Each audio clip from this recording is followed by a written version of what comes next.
Hello friends, welcome to online study bytes. मैं हूं प्रतीक्षा आचार्य। CTET की तैयारी कर रहे हैं, पेपर 2 सोशल साइंस से अप्लाई किया है, तो ये वीडियो आप ज़रूर देखें। और इस वीडियो में मैंने चैप्टर 1 के जितने भी इम्पॉर्टेंट क्वेश्चन थे वो सारे इंक्लूड किए हैं। साथ ही प्रीवियस ईयर के पेपर में जो भी चैप्टर 1 से क्वेश्चन पूछे गए हैं वो भी आपको यहाँ पर क्वेश्चन देखने को मिलेंगे। तो आपकी जो चैप्टर 1 की तैयारी है वो बहुत अच्छे से होने वाली है। चैप्टर 1 मैंने पढ़ा दिया है, आज क्वेश्चन आंसर कर रहे हैं। पढ़ा हुआ अगर नहीं देखा है तो डिस्क्रिप्शन में आपको लिंक दिया हुआ है, वहाँ से आप पढ़ सकते हैं और उसे समझ सकते हैं। किस तरह के क्वेश्चन आएंगे वो अब हम देख लेते हैं। अगर वीडियो अच्छा लगे तो प्लीज़ लाइक एंड शेयर ज़रूर कीजिएगा, और नए हैं तो चैनल को सब्सक्राइब करना बिल्कुल भी मत भूलिएगा। हिस्ट्री के 8 से 10 क्वेश्चन आते हैं और जो कि एनसीईआरटी पर बेस्ड होते हैं। तो पहले चैप्टर से जो क्वेश्चन है पहला आप देख सकते हैं। फर्स्ट क्वेश्चन है, गेहूं और जौ की फसलों के संदर्भ में निम्नलिखित कथनों पर विचार कीजिए। अगर आपने चैप्टर 1 पढ़ा है तो आप आसानी से इन क्वेश्चंस के आंसर दे पाएंगे। पहला पॉइंट है, मनुष्यों द्वारा सर्वप्रथम इन्हीं फसलों को उपजाने की शुरुआत की गई। और दूसरा पॉइंट है, इन फसलों के उपजाने का क्षेत्र हिमालय और विंध्य की पहाड़ियाँ था। अब आपको इन दोनों कथनों में से बताना है कि कौन सा कथन सही है।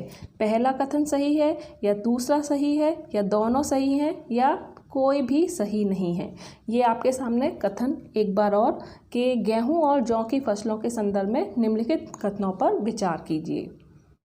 तो इसका जो सही आंसर है वो ऑप्शन 1 है। केवल एक ही है, क्योंकि जो सबसे पहले जो फसल उगाई गई थी वो गेहूं और जौ थी, लेकिन उसका स्थान उत्तर में नहीं था। ठीक है, इसका एक्सप्लेनेशन आप देख लीजिए। सर्वप्रथम मनुष्य ने गेहूं और जौ उपजाना आरंभ किया और ये लगभग 8000 वर्ष पूर्व की बात है। और ये कहाँ पर उपजाना प्रारंभ किया? ये प्रारंभ किया था सुलेमान और किरथर पहाड़ियों पर। तो ये आप देख सकते हैं। इसके बारे में मैं आपको बिल्कुल अच्छे से डिटेल में चैप्टर 1 में पढ़ा चुकी हूँ। अगर वीडियो नहीं देखा है तो डिस्क्रिप्शन में जाकर एक बार ज़रूर देख लें। इसीलिए जो कथन 2 है वो गलत है। गेहूं और जौ उपजाने के प्राचीनतम जो साक्ष्य हैं वो मेहरगढ़ बलूचिस्तान से मिले हैं। ये भी आप ध्यान रखिएगा। आगे बढ़ते हैं। दूसरा प्रश्न क्या बनकर आ रहा है, भारतीय उपमहाद्वीप के संदर्भ में निम्नलिखित कथनों पर विचार कीजिए। पहला, आरंभिक नगरों का विकास सिंधु व इसकी सहायक नदियों के किनारे हुआ। और दूसरा कथन है कि गंगा व इसकी सहायक नदियों के किनारे नगरों का विकास लगभग 5000 वर्ष पूर्व हुआ। अब आपको इन दोनों कथनों में से बताना है कि कौन सा कथन सही है। केवल एक सही है या दो सही है या दोनों ही सही हैं या कोई भी कथन सही नहीं है। तो इसका जो सही आंसर है, इसका भी सही आंसर केवल एक ही है। जो आरंभिक नगरों का विकास हुआ वो सिंधु व इसकी सहायक नदियों के किनारे हुआ, और गंगा व इसकी सहायक नदियों के किनारे जो नगरों का विकास हुआ वो लगभग सिर्फ 5000 वर्ष पूर्व नहीं हुआ था, बल्कि उसके बाद हुआ था। ठीक है, 2500 वर्ष पूर्व हुआ था। तो यहाँ पर आप विस्तार से जान सकते हैं इसके बारे में कि कथन एक सही होगा। लगभग 4700 वर्ष पूर्व सिंधु व उसकी सहायक नदियों के किनारे आरंभिक नगरों का विकास हुआ था। इन्हीं नगरों में विकसित सभ्यता सिंधु सभ्यता के नाम से जानी गई। गंगा व इसकी सहायक नदियों के किनारे नगरों का विकास लगभग 2500 वर्ष पूर्व हुआ है। यानी सिंधु नदी के किनारे सभ्यताएं पहले विकसित हुई हैं और गंगा नदी के किनारे बाद में। ये आप ध्यान रखिएगा। आगे बढ़ लेते हैं नेक्स्ट क्वेश्चन की ओर, कि गंगा नदी के दक्षिण में इसकी सहायक नदी सोन के आसपास का क्षेत्र प्राचीन काल में किस नाम से जाना जाता था। तो गंगा नदी के दक्षिण में मैंने आपको बताया था कौन सा राज्य था, वो था ऑप्शन डी, मगध। तो ये क्वेश्चन कई बार घुमा फिरा के पूछा गया है, तो इस तरह से भी क्वेश्चन ये बनकर आ सकता है। गंगा नदी के दक्षिण में इसकी सहायक नदी, ये भी ध्यान रखिए कौन सी है, सोन के आसपास का क्षेत्र मगध के नाम से जाना जाता था। सोन नदी के आसपास का क्षेत्र प्राचीन काल में मगध कहलाता था, और मगध प्राचीन काल का पहला बड़ा राज्य था। इसके शासक जो थे बहुत शक्तिशाली थे और उन्होंने एक विशाल राज्य स्थापित किया था। इसके बारे में हम आगे आने वाले चैप्टर्स में पढ़ेंगे। आगे बढ़ लेते हैं और कौन कौन से क्वेश्चन चैप्टर 1 से बनकर आ सकते हैं। भारत देश का नाम के संदर्भ में निम्नलिखित कथनों में से कौन सा या कौन से कथन सही हैं। पहला कथन है, लगभग 2500 वर्ष पूर्व उत्तर पश्चिम की ओर से आने वाले ईरानियों और यूनानियों ने सिंधु को हिंदौस अथवा इंदौस तथा इस नदी के पूर्व में स्थित भूमि प्रदेश को इंडिया कहा। दूसरा जो कथन है वो है, भरत नाम का प्रयोग उत्तर पश्चिम में रहने वाले लोगों के एक समूह के लिए किया जाता था। इस समूह का उल्लेख संस्कृत भाषा की आरंभिक कृति ऋग्वेद में मिलता है। तो आपको बताना है कौन सा सही है। तो यहाँ पर ये दोनों ही कथन बिल्कुल सही हैं कि 2500 वर्ष पूर्व उत्तर पश्चिम की ओर से आने वाले ईरानी और यूनानियों ने सिंधु को हिंदौस और इंदौस कहा। इंदौस से ही इंडिया आया और इंडिया इंदौस से आया और इंदौस को संस्कृत में सिंधु कहा जाता है। और दूसरा कि जो भारत नाम पड़ा है वो भरत जो कबीला था उसके नाम पर ही पड़ा है, जो कि उत्तर पश्चिम में रहने वाले लोगों का एक समूह था। तो यहाँ पर जैसे कि मैंने बताया दोनों ही कथन सही हैं और उत्तर पश्चिम की ओर से आने वाले ईरानी और यूनानियों ने सिंधु को हिंदौस और इंदौस कहा और उन्होंने इस नदी के पूर्व में स्थित भूमि प्रदेश को इंडिया कहा।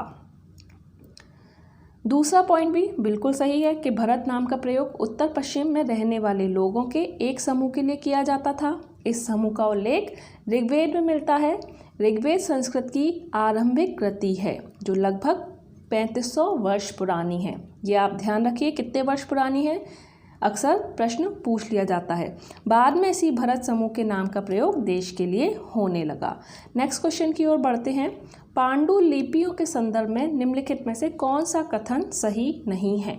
पांडुलिपि से संबंधित कथन कौन कौन से हैं। पहला है, अतीत में हाथ से लिखी गई पुस्तकें पांडुलिपि कहलाती थीं। दूसरा कथन है, अंग्रेजी में पांडुलिपि के लिए मैन्यूस्क्रिप्ट शब्द का प्रयोग होता है जो लैटिन भाषा के शब्द मैनू जिसका अर्थ हाथ है उससे निकला है। तीसरा है, पांडुलिपियां ताड़ के पत्तों को काटकर अथवा हिमालय क्षेत्र में उगने वाले भोज नामक पेड़ की छाल से विशेष तरीके से तैयार भोजपत्र पर लिखी जाती थी। और चौथा है, पांडुलिपियां केवल मंदिरों और विहारों में प्राप्त होती हैं जो केवल संस्कृत भाषा में लिखी गई थी। तो हमें 4 ऑप्शन दिए गए हैं और इसमें से आपको गलत जो ऑप्शन है वो चूज़ करना है। तो आप देख सकते हैं जो पहला ऑप्शन है वो बिल्कुल सही है, अतीत में हाथ से लिखी गई पुस्तकें ही पांडुलिपि हैं, बिल्कुल सही। दूसरा, पांडुलिपि को मैन्यूस्क्रिप्ट कहते हैं, ये भी बिल्कुल सही। मैन्यूस्क्रिप्ट को लैटिन भाषा से लिया गया है जिसका क्या अर्थ है, हाथ है। पांडुलिपि जो है वो ताड़पत्र और भोजपत्रों पर लिखी गई जो कि भुर्ज नामक पेड़ की छाल से आई और भुर्ज नामक पेड़ की छाल कहाँ पर पाई जाती है, हिमालय क्षेत्र में। तो ये तीनों ही सही है। तो ऑप्शन डी जो होगा वो इसका सही आंसर होगा। तो इसकी व्याख्या आप देख सकते हैं, ए बी सी और सही है परंतु डी गलत है। जैसा कि मैंने बताया क्योंकि पांडुलिपियां मंदिरों और विहारों के अतिरिक्त अन्य स्थानों से भी प्राप्त हुई हैं। साथ ही ये पांडुलिपियां विभिन्न प्राचीन भाषाओं में प्राप्त हुई हैं जिनमें संस्कृत है, प्राकृत है और तमिल भी शामिल है। नेक्स्ट क्वेश्चन की ओर बढ़ लेते हैं। अभिलेखों के संदर्भ में निम्नलिखित कथनों पर विचार कीजिए। पहला कथन है, ऐसे लेख जो केवल पत्थरों पर उत्कीर्ण किए जाते थे अभिलेख कहलाते थे। और दूसरा कथन है, कभी कभी शासक अथवा अन्य लोग अपने आदेशों को इस तरह उत्कीर्ण करवाते थे ताकि लोग उन्हें देख व पढ़ सकें और उनका पालन कर सकें। तो आपको बताना है कौन सा कथन सही है या कोई गलत है या दोनों ही सही हैं। तो ऑप्शन आप देख सकते हैं, केवल एक, केवल दो, एक और दो, दोनों, ना तो एक ना ही दो। ये यहाँ पर फिर से आपको पॉइंट्स दिख गए हैं। इसका जो आंसर होगा वो ऑप्शन 2 सही होगा, यानी कि केवल 2। जो 2 कथन है वो सही होगा। क्यों? तो जो ऐसे लेख जो पत्थर अथवा धातु जैसी अपेक्षाकृत कठोर सतह पर उत्कीर्ण किए जाते हैं वे अभिलेख कहलाए जाते हैं, इसीलिए कथन 1 गलत है। दूसरा कथन जो है कि अभिलेखों में राजा, रानी और अन्य लोगों के आदेश, कार्य विवरण, विषय आदि का उल्लेख किया जाता था जिससे कि लोग उन्हें पढ़ सकें और उनकी आज्ञाओं का पालन कर सकें। तो आगे बढ़ लेते हैं नेक्स्ट क्वेश्चन की। अशोक का कांधार से प्राप्त अभिलेख निम्नलिखित में से किन लिपियों में लिखा गया है? तो अशोक के काफ़ी सारे अभिलेख मिले हैं और कांधार से भी एक अभिलेख मिला है और अलग अलग भाषाओं में उसके लेख मिले हैं। तो ये मिला है यूनानी और अरमाइक भाषा में। ऑप्शन जो डी है वो इसका सही आंसर है। तो इससे संबंधित व्याख्या आप देख सकते हैं कि अशोक का कांधार अभिलेख इस क्षेत्र में प्रयुक्त होने वाली यूनानी तथा अरामाइक नामक दो भिन्न लिपियों तथा भाषाओं में लिखा गया है। इसके बारे में विस्तार से अशोक का एक चैप्टर दिया हुआ है, उसमें हम पढ़ेंगे। नेक्स्ट क्वेश्चन की ओर बढ़ते हैं। ईसा मसीह के जन्म के पूर्व की सभी तिथियां ईसा पूर्व के रूप में जानी जाती हैं। कथन ए है और कथन आर है कि वर्ष की गणना ईसाई धर्म प्रवर्तक ईसा मसीह के जन्म की तिथि से की जाती है। अब आपको ये कथन ए और कथन आर दे रखा है, इसके हिसाब से आपको बताना है कि कौन सा ऑप्शन सही है। ए और आर दोनों सही हैं, आर ए का सही स्पष्टीकरण है। ए और आर दोनों सही हैं परंतु आर ए का सही स्पष्टीकरण नहीं है। ए सही है परंतु आर गलत है और ए गलत है परंतु आर सही है। तो आप फिर से देख लीजिए, दो कथन आपको दे रखे हैं। ईसा मसीह के जन्म के पूर्व की सभी तिथियां ईसा पूर्व के रूप में जानी जाती हैं। वर्ष की गणना ईसाई धर्म प्रवर्तक ईसा मसीह के जन्म की तिथि से की जाती है। तो इसका जो आंसर होगा वो ऑप्शन ए वाला होगा। दोनों ही कथन जो है वो बिल्कुल सही हैं और जो आर है वो सही स्पष्टीकरण दे रखा है। तो विकल्प ए सही उत्तर है। ईसा मसीह के जन्म की तिथि से ही वर्ष की गणना की जाती है। ईसा पूर्व को अंग्रेजी में बिफोर क्राइस्ट कहा जाता है। हिंदी में वर्तमान में तिथि प्रयोग में हम ई का यूज़ करते हैं। आपने देखा होगा सन 1970 ई, ठीक है। ई का चलन है, इसका मतलब होता है ईसवी, जिसे अंग्रेजी में एडी यानी कि एनो डोमिनी कहा जाता है। बीसीई का अर्थ होता है बिफोर कॉमन एरा तथा सीई का अर्थ होता है कॉमन एरा। बीपी का प्रयोग बिफोर प्रेजेंट के लिए किया जाता है। तो ये आप देख सकते हैं कि तिथि और वर्ष की गणना किस तरह से की जाती है। अब बात करते हैं जो प्रीवियस ईयर के पेपर में क्वेश्चन चैप्टर 1 से पूछे गए हैं। तो सेम इसी तरह के क्वेश्चन है। मैंने जैसे कहा कि घुमा फिरा के हर बार क्वेश्चन को बदल बदल के आपसे पूछा जाता है, क्योंकि फैक्ट्स वही हैं, टॉपिक वही है, चैप्टर वही है, बस क्वेश्चन थोड़ा सा चेंज कर दिया जाता है जिससे कि आप थोड़ा कंफ्यूज हो जाएं। लेकिन आपने अच्छे से तैयारी की है, अच्छे से पढ़ा है, तो क्वेश्चन किस तरह से भी दे दिया जाए आप उसे गलत नहीं कर पाएंगे। क्वेश्चन जो कि दिसंबर 2018 में आया है, सबसे पुरानी पांडुलिपि या पांडुलिपियाँ डैश पर लिखी गई थीं। तो किस पर लिखी गई थी? तो हमारा क्वेश्चन हमने फर्स्ट किया था, तो ऑप्शन ए इसका सही आंसर है। ताड़ पत्रों पर लिखी गई थी सबसे पुरानी पांडुलिपियाँ।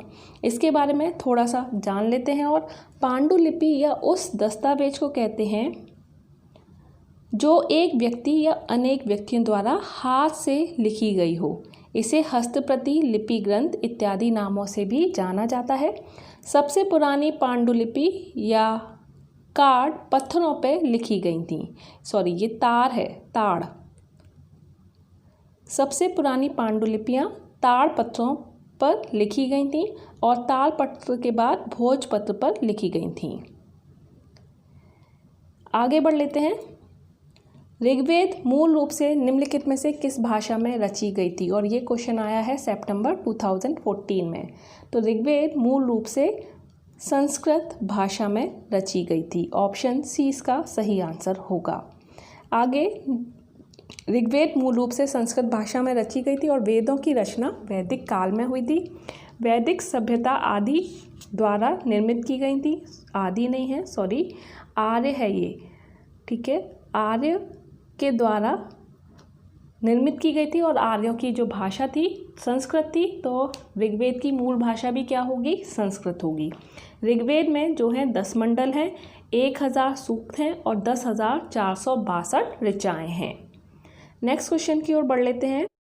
भरत लोगों का एक समूह था जिसका उल्लेख ऋग्वेद में मिलता है। वह डैश में रहते थे। सितंबर 2014 का प्रश्न है ये, और ये भी क्वेश्चन मैंने आपसे पूछ लिया है, तो इसका आंसर आप दे सकते हैं अच्छे से। तो भरत लोगों का एक समूह था, उन्हीं के नाम पर हमारे देश का नाम भारत पड़ा है। और वो कहाँ रहते थे? वो रहते थे ऑप्शन डी उत्तर पश्चिम भारत में।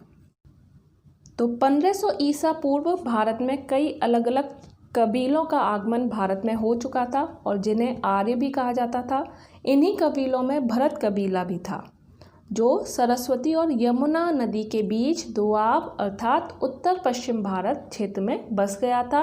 और इस भरत कबीले के जो राजा थे उनका नाम था सुदाश। तो नेक्स्ट क्वेश्चन की ओर बढ़ते हैं, जो कि फेब 2014 में पूछा गया है कि ऋग्वेद में गंगा और यमुना नदी का डैश बार नाम आया है। तो गंगा और यमुना की जब एक साथ बात आती है तब आंसर आएगा 1। अगर सिर्फ गंगा आए तब आंसर आएगा 1 और यमुना आए तब आंसर आएगा 3। सबसे ज़्यादा बार ऋग्वेद में किस नदी का नाम आया है, ये अगर पूछा जाए तो आएगा आंसर सरस्वती। ठीक है, ये आप ध्यान रखिएगा। दोनों एक साथ आए हैं तो एक ही आएगा। नेक्स्ट क्वेश्चन की ओर बढ़ लेते हैं। तो एक और क्वेश्चन है और ये क्वेश्चन जो है वो है सितंबर 2016। ऋग्वेद के विषय में निम्नलिखित 3 कथनों पर विचार कीजिए और सही उत्तर का चयन कीजिए। यह 3500 वर्ष पूर्व लिखा गया था। इसकी रचना प्रकृति में की गई थी और इसमें 1000 से अधिक प्रार्थनाएं हैं। आपको बताना है कि कौन कौन से कथन सही हैं और कौन सा गलत है। ऑप्शन देख लेते हैं एक बार। तो 3 सही, 1 और 2 गलत हैं, या 1 गलत है, 2 और 3 सही हैं, 1 सही है, 2 और 3 गलत हैं, 2 सही हैं, 1 और 3 गलत है। तो यहाँ पर आपको आंसर बताना है। तो इसका जो सही आंसर है वो है ऑप्शन बी, यानी कि 2 और 3 सही हैं, 1 जो है वो गलत है। जो ऋग्वेद है 3500 वर्ष पूर्व लिखा गया है, ये गलत माना है। लेकिन आपके जो NCERT है उसमें फर्स्ट चैप्टर में आपको वहाँ पर 3500 पूर्व भी दिख जाएगा और 1500 ईसा पूर्व भी, क्योंकि अलग अलग मतभेद हैं, कोई क्लियर नहीं है कि ऋग्वेद आखिर लिखा कब। अब ऑप्शन की बात आ रही है, इसीलिए फर्स्ट को गलत माना है, क्योंकि जो इसकी रचना है वो प्रकृति यानी कि प्राक भाषा जिसे कहते हैं संस्कृत, प्राक संस्कृत, और उसी को प्रकृति कहा जाता है, तो सेम होगा। तो इसीलिए ये आंसर सही है। इसमें 1000 से अधिक प्रार्थना है, प्रार्थनाओं को ही सूक्त बोला जाता है, तो ये भी सही है क्योंकि इसमें 1028 सूक्त हैं। इसमें 1028 सूक्त हैं, तो ये ऑप्शन भी सही होगा। तो 2 और 3 सही हैं, इसीलिए हम फर्स्ट को गलत मान रहे हैं। तो ऑप्शन जो बी है वो इसका सही आंसर होगा, क्योंकि 3 जो है वो गलत नहीं है। ठीक है, 2 और 3 गलत नहीं है। ठीक है, पहला गलत अगर मानते हैं तो 2 और 3 सही होंगे, और तीसरा अगर सही है तो 1 और 2 गलत नहीं हो सकते। तो जो ऑप्शन दे रखे हैं यहाँ पर उसके आधार पर हम कह सकते हैं कि जो पहला पॉइंट है वो गलत हो सकता है, दूसरा और तीसरा सही है। थोड़ा सा डिटेल में पढ़ लेते हैं कि वेद जो हैं वो 4 हैं, ऋग्वेद, सामवेद, यजुर्वेद और अथर्ववेद। ऋग्वेद जो है वो सबसे प्राचीन ग्रंथ है। इसकी रचना जो है लगभग 1500 ईसा पूर्व में हुई थी। ऋग्वेद में 1000 से अधिक प्रार्थना है जिन्हें सूक्त कहा गया है। इसमें 3 देवता बहुत महत्वपूर्ण हैं, इससे भी रिलेटेड क्वेश्चन आया है। कौन कौन से देवता हैं? अग्नि, इंद्र और सोम, ये तीनों ही नाम आपको ध्यान रखने हैं। अग्नि देवता आग के देवता थे, इंद्र जो थे वो युद्ध के देवता थे, और सोम देवता क्या था? सोम एक पौधा है जिसका एक खास पेय बनाया जाता था। तो ये 3 देवताओं के बारे में ऋग्वेद से हमें पता चलता है। ऋग्वेद की भाषा प्राक संस्कृत या वैदिक संस्कृत कहलाती है। तो यहाँ पर ये जो क्वेश्चन है इनका एंड होता है।